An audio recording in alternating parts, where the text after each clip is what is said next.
Sir बताइएगा, बागेश्वर धाम से चलकर धीरेन्द्र शास्त्री बिहार के पटना में आ रहे हैं, क्या कहेंगे सर? इस पे कई तरह के राजनीतिक दल के लोग बयानबाजी कर रहे हैं, आप क्या कहेंगे सर? देखिए, बिहार की धरती जो है वह आध्यात्मिक धरती रही।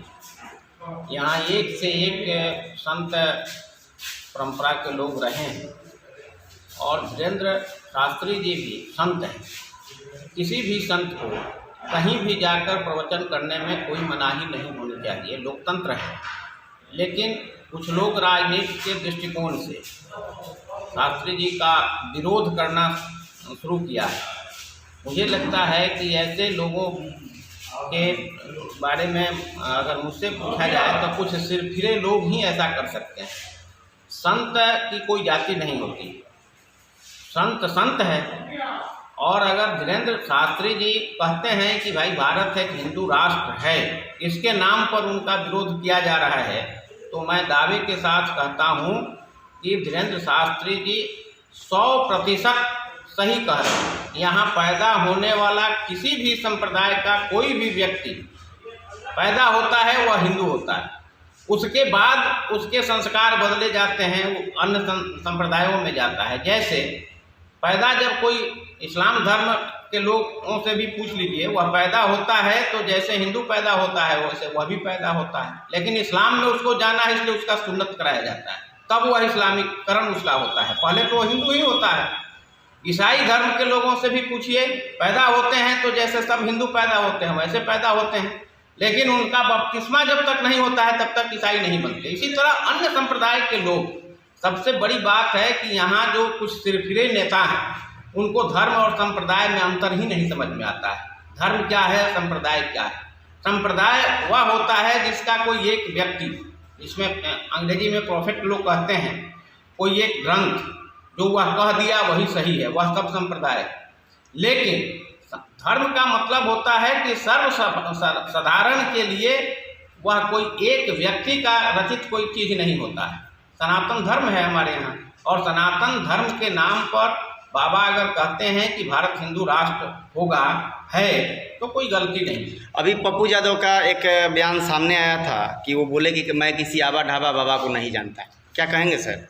तो पप्पू यादव जी का जो कल्चर रहा है उससे आप सब लोग परिचित हैं, तो वह किसी बाबा ढाबा तो कहिए सकते हैं, क्योंकि उनकी अपनी एक संस्कृति है, उनका अपना कुछ अलग एक नेचर है। भले नेता हो जाना एक अलग बात है। एक कालखंड ऐसा आया बिहार में भी और पूरे भारतवर्ष में कि, और मैं एक दल की भी बात नहीं करूँगा, कुछ सभी दलों में कुछ वैसे लोग नेता बन गए जो पहले नेताओं को जिताने के लिए गोलियां चलाते थे, वे स्वयं गोली चला के अपने नेता बन गए। तो अब ऐसे लोगों की बात मुझसे नहीं कहना चाहिए, मुझे ऐसे लोगों को क्या कहना है। लेकिन धर्म के नाम पर अगर कोई राजनीति करने, लोग कहते हैं कि धर्म के नाम पर भाजपा राजनीति करते, भाजपा तो नहीं कहा था कि भाई हम रोकेंगे, बुलाएंगे। बाबा को बुलाने वाला सामान्य कोई परिवार है, सामान्य लोग हैं।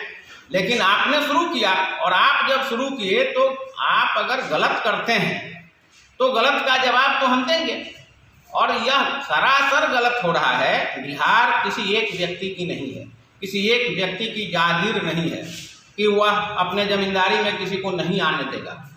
बिहार सबका है, और कोई संत आता है तो उसका स्वागत होना चाहिए। अपनी संस्कृति में, बिहार की संस्कृति में सबसे बड़ा उदाहरण अगर है तो यहाँ के लोग स्वागत करते हैं, अपनी संस्कृति यही बताती है।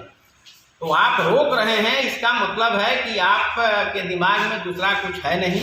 आप इतना भयभीत क्यों है भाई? हम कहते हैं कि आप गांधी मैदान में किसी एक संप्रदाय के लिए बुक कर देते हैं कि भाई यहाँ जो है ये नमाज होगा, इसलिए गांधी मैदान में आज कोई नहीं जाएगा। और कोई दूसरा आता है धर्म प्रचारक कि भाई हम यहाँ प्रवचन करेंगे, तो आप कहते हैं नहीं आने देंगे। तो ये गलती है। और कोई भी व्यक्ति अगर धर्म ये बाबा का विरोध करता है तो मुझे लगता है कि वह कभी सफल नहीं होगा, क्योंकि यह बिहार की भूमि कभी किसी को माफ़ नहीं करती है।